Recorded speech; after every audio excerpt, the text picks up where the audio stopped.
যৌন আকাঙ্ক্ষা কমে যাওয়া বা এ ধরনের কাজে উৎসাহ না পাওয়ার উপসর্গগুলো অনেকের মাঝে বিদ্যমান, তবে এক্ষেত্রে অনেকের স্পষ্ট ধারণা বা সঠিক জ্ঞান না থাকার কারণে তারা নানান সময় অতি চিন্তায় নিমজ্জিত হন এবং স্ট্রেস বা হতাশার মধ্যে পড়ে যান, এমনকি কারো কারো বিবাহ বিচ্ছেদ পর্যন্ত গড়িয়ে যায়। সুতরাং এই বিষয়ে আমাদের সঠিক ধারণা বা স্পষ্ট ধারণা থাকা অত্যন্ত জরুরি। আমেরিকার ক্লিভল্যান্ড ক্লিনিকের গবেষণা অনুযায়ী পৃথিবীর নানান দেশে, বিশেষ করে যারা ডেভেলপিং কান্ট্রি, এই দেশগুলোতে পুরুষদের ক্ষেত্রে জীবনের কোনো না কোনো সময় তারা 30% পুরুষ তারা এই যৌন আকাঙ্ক্ষা কমে যাওয়ার যে সমস্যা, এর মধ্যে সমস্যায় ভুগেছিলেন বা এই সমস্যায় পড়েছিলেন। এই সমস্যা থেকে আসলে পরিত্রাণের উপায় কি বা এর কারণ কি, এর কারণ হিসাবে যদি আমরা খুঁজতে যাই, তাহলে গবেষণা অনুযায়ী যে তথ্য উপাত্ত দাঁড়ায় তা হলো আমাদের দেহে এক ধরনের হরমোন আছে। এই হরমোনের নাম অনেকেই পরিচিত, তা হলো টেস্টোস্টেরন। এই হরমোন লিঙ্গ নির্ধারণের ক্ষেত্রে গুরুত্বপূর্ণ ভূমিকা পালন করে। এই টেস্টোস্টেরন আমরা জানি একজন পুরুষের বয়সন্ধিকাল থেকে শুরু হলে, বিশেষ করে 17 বছর বয়সে একজন পুরুষ সবচাইতে বেশি এই টেস্টোস্টেরন ধারণ করে বা তার মধ্যে থাকে। এই টেস্টোস্টেরনের কারণে তার যে যৌন আকাঙ্ক্ষা এটি নির্ধারিত হয়। রিসার্চ অনুযায়ী যে এই 17 বছর থেকে এই 2 দশক পর্যন্ত, অনেকে মত দিয়ে থাকেন যে 2 দশক পর্যন্ত, অর্থাৎ এই 37 বা 35 বছর পর্যন্ত এই টেস্টোস্টেরনের মাত্রা ভালো একটা লেভেলে থাকে। তারপরে আস্তে আস্তে বয়সের সাথে সাথে এই টেস্টোস্টেরন কমতে থাকে। এই টেস্টোস্টেরন ছেলেদের পাশাপাশি মেয়েদের ক্ষেত্রেও থাকে।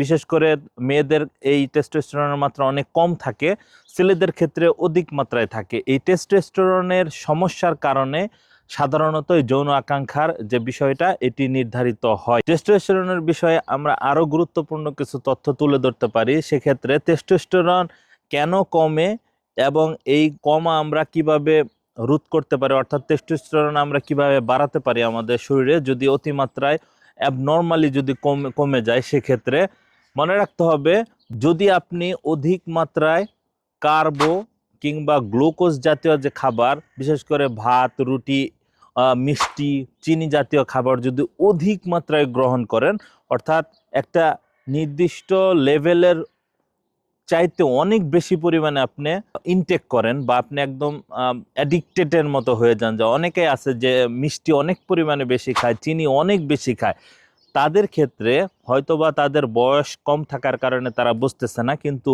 একটা সময় গিয়ে এই আপনার বডিতে তো ইনটেক হচ্ছে এই চিনি বা এই কার্বো বা গ্লুকোজ জাতীয় যে খাবার, এই খাবারের কারণে আপনার টেস্টোস্টেরনে এর এফেক্ট পড়তে পারে বা হ্যাম্পার্ড হতে পারে। সেক্ষেত্রে মনে রাখতে হবে যে আমাদের পর্যাপ্ত পরিমাণে সবজি এবং প্রোটিন এইরকম খাবার আমরা বেশি পরিমাণে খাবো। কার্বো বা চিনি জাতীয় খাবার আমরা কমিয়ে দিব। টেস্টোস্টেরন বাড়ানোর ক্ষেত্রে কয়েকটা খাবারের মধ্যে উল্লেখযোগ্য হলো, নাম্বার 1 হলো কুমড়ো বীজ। এই কুমড়ো বীজে প্রচুর পরিমাণে আপনার জিঙ্ক থাকে। এই জিঙ্ক জাতীয় খাবার টেস্টোস্টেরন বাড়ানোর ক্ষেত্রে বা বুস্টিং করার ক্ষেত্রে সবচাইতে বেশি ভূমিকা পালন করে। এটা হলো ন্যাচারাল জিঙ্কের সোর্স। এক্ষেত্রে আপনি চাইলে বাজার থেকে নানা ধরনের নানান কোম্পানির আপনার জিঙ্ক ট্যাবলেট পাওয়া যায়। এতে যদিও দামে অনেক সস্তা, আপনি জিঙ্ক আপনি নিয়মিত ইনটেক করতে পারেন। এই জিঙ্কের মাধ্যমে আপনার টেস্টোস্টেরনের মাত্রা নিয়ন্ত্রিত থাকবে বা ভারসাম্য থাকবে। এছাড়া দ্বিতীয় নম্বর হলো আমরা বাদাম খেতে পারি। এই বাদাম টেস্টোস্টেরনের উৎপাদনে খুব ভালো ভূমিকা পালন করে। রসুন খেতে পারি, ডিম খেতে পারি, দুধ খেতে পারি। এই খাবারগুলো টেস্টোস্টেরন বুস্টিং এর ক্ষেত্রে খুব বেশি ভূমিকা পালন করে। আপনার যৌন আকাঙ্ক্ষা কমে না যাওয়ার বা আপনার রোধ করার আরেকটা উল্লেখযোগ্য কারণ হলো আপনার ব্যায়াম করা, বিশেষ করে Kegel exercise. Kegel exercise one of the most আপনার ইফেক্টিভ, যেটা আপনার টেস্টোস্টেরন যৌন আকাঙ্ক্ষা বা লিবিডো, যেটা আপনার ইচ্ছা শক্তি, এটা বাড়ানোর ক্ষেত্রে, বিশেষ করে ইরেকটাইল ডিসফাংশন, এই ইরেকটাইল ডিসফাংশন বিষয়টা, আর প্রিম্যাচিউর ইজাকুলেশন।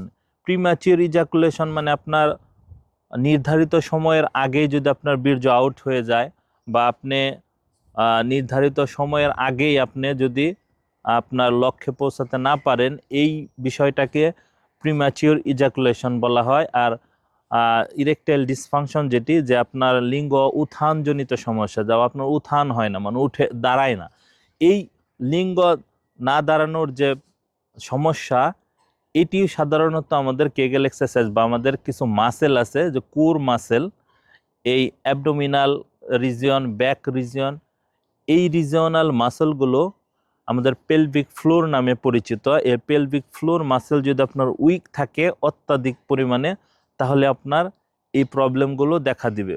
অতএব আপনার এই খাবারের মেনটেন করার সাথে সাথে আপনার এক্সারসাইজ করতে হবে, কেগেল এক্সারসাইজ। এই কেগেল এক্সারসাইজ নিয়ে আমরা পরবর্তী ভিডিওতে আপনাদের দেখিয়ে দেবো, যে কেগেল এক্সারসাইজ নিয়েই আমরা একটি স্পেসিফিক ভিডিও বানাবো, যেটা আপনার জন্য সহায়ক হবে। আশা করি এই ভিডিওর মাধ্যমে আপনারা সম্যক ধারণা পেয়েছেন। এরকম তথ্যবহুল ভিডিও পেতে আমাদের চ্যানেলের সাথে থাকুন। আমাদের চ্যানেলকে সাবস্ক্রাইব, লাইক, কমেন্ট, শেয়ার করে আমাদের সাথে থাকুন। ধন্যবাদ সবাইকে। আসসালামু আলাইকুম।